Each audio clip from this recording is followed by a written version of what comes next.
Picture a hunter returning to camp with more meat than his family could possibly eat in a week. He doesn't sell it. There is no market stall, no price tag, no haggling over the fair value of a leg of meat. He gives most of it away, not out of pure kindness, and not because he has been taught to share in some abstract moral sense. He gives it away because, in the world he lives in, that meat is about to become something far more valuable than meat ever could be on its own. It is about to become a debt someone else owes him, a reputation, a guarantee that when his own hunt fails, and eventually it will, he won't starve. For the vast majority of human history, there was no money. No coins, no bills, no bank accounts, no concept of a universal token you could exchange for literally anything.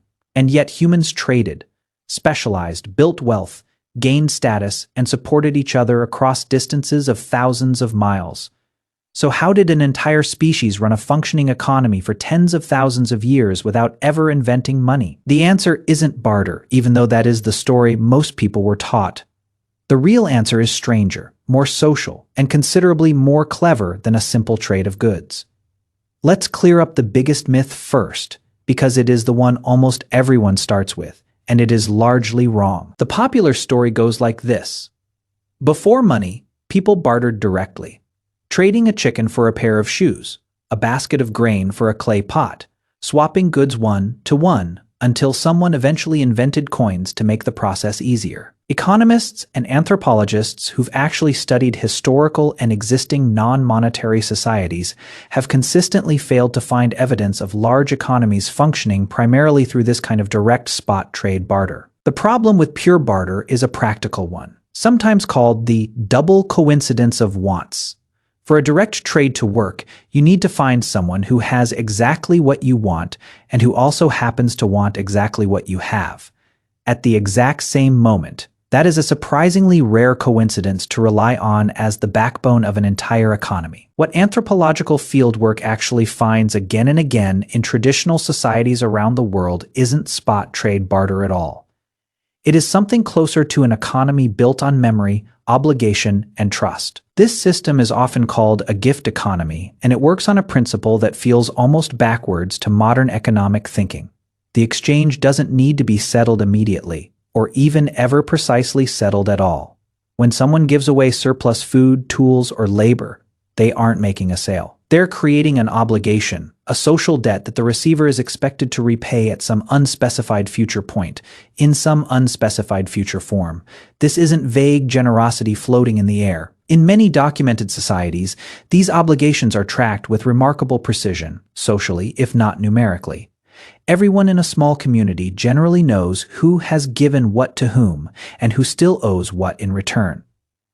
The genius of this system is that it doesn't require an exact immediate equivalent exchange the way barter does. A hunter can give meat today and receive help building a shelter months later, or protection during a conflict, years after that, or simply nothing at all if his family is doing fine, while someone else's debt to him quietly accumulates instead.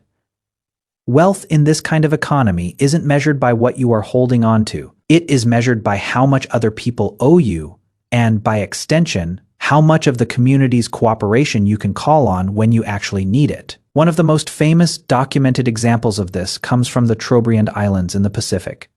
Studied extensively by anthropologist Bronis W. Malinowski in the early 20th century in a trading system called the Kula Ring. Communities across a wide circle of islands exchanged two specific types of ceremonial objects: shell necklaces traveling in one direction around the island chain, and shell armbands traveling in the opposite direction, in a continuous ritualized loop that could take years to complete a single circuit.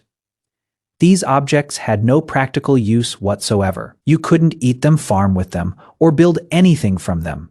Their entire value came from the relationships and obligations their exchange created and reinforced between islands that might otherwise have had little reason to cooperate, or worse, active reasons for conflict. Alongside the ceremonial Kula exchange, ordinary practical goods, food, tools, materials were traded between the same communities under the social cover the ceremonial relationship provided. Safe trade routes made possible by relationships built through an exchange system that, on paper, looks like it was moving objects with no material value at all. The shells weren't the point. The web of trust and obligation the shells created between distant communities was the actual economy. Status in many ancient and traditional societies worked on a similarly counterintuitive principle. The way to become powerful wasn't to accumulate wealth and keep it. It was to give enormous amounts of it away publicly and often competitively. Among indigenous peoples of the Pacific Northwest coast of North America, a ceremonial feast called the potlatch involved hosts giving away, or sometimes deliberately destroying, large quantities of valuable goods, blankets, food, canoes, copper shields, in front of assembled guests from other communities. This wasn't wasteful excess without purpose. Hosting a successful potlatch, one where you gave away more than your rivals could match, was one of the primary ways to establish and publicly demonstrate high social status and leadership within and between communities. Guests who received gifts at a potlatch incurred a social obligation to eventually host a potlatch of their own, matching or exceeding what they'd received, creating an ongoing cycle of competitive generosity that redistributed wealth throughout the community over time, rather than letting it concentrate permanently in the hands of whoever happened to accumulate the most. It is a system that inverts the modern intuition that wealth means holding on to resources. In many of these societies, the wealthiest, most powerful people were, in a very literal sense, the ones who could afford to give the most away. Trade across genuinely vast distances also happened long before money existed in any form, powered entirely by these same networks of relationship and obligation, one community linked to the next. Archaeological evidence shows obsidian, a volcanic glass prized for producing extremely sharp cutting edges, traveling hundreds of miles from its volcanic source to sites where it was used, passed hand to hand along chains of trading relationships rather than moved by any single long-distance trader. Baltic amber has been found in ancient Mediterranean archaeological sites, thousands of miles from where it originated, evidence of trade networks connecting northern Europe to the Mediterranean world long before any common currency linked those regions. Seashells from coastal areas turn up regularly in inland archaeological sites, hundreds of miles from any ocean, passed along through the same kind of relationship-based trade chains community to community, each link adding its own markup of obligation and trust rather than currency. No single person in these networks needed to travel the entire distance, and no money needed to change hands at any point along the way. Each individual trade was small, local, and personal, embedded in an ongoing relationship between specific people or specific communities who expected to keep trading with each other again in the future. Specialization, the division of labor that lets one person focus on toolmaking while another focuses on hunting, is often assumed to require money to actually function. Since without currency, how would a toolmaker get fed?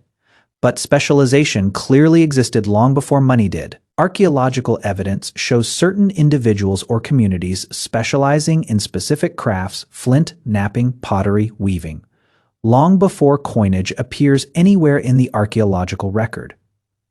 The gift economy answered the same question money answers today, just through a different mechanism. A skilled toolmaker's tools became gifts that generated obligations that could be called in as food protection or help exactly when needed, functioning as a kind of social savings account instead of a literal bank balance. Reputation itself functioned as currency in a very real sense. A toolmaker known for exceptional work could expect better treatment, more support, and more generous return gifts than a toolmaker known for shoddy craftsmanship.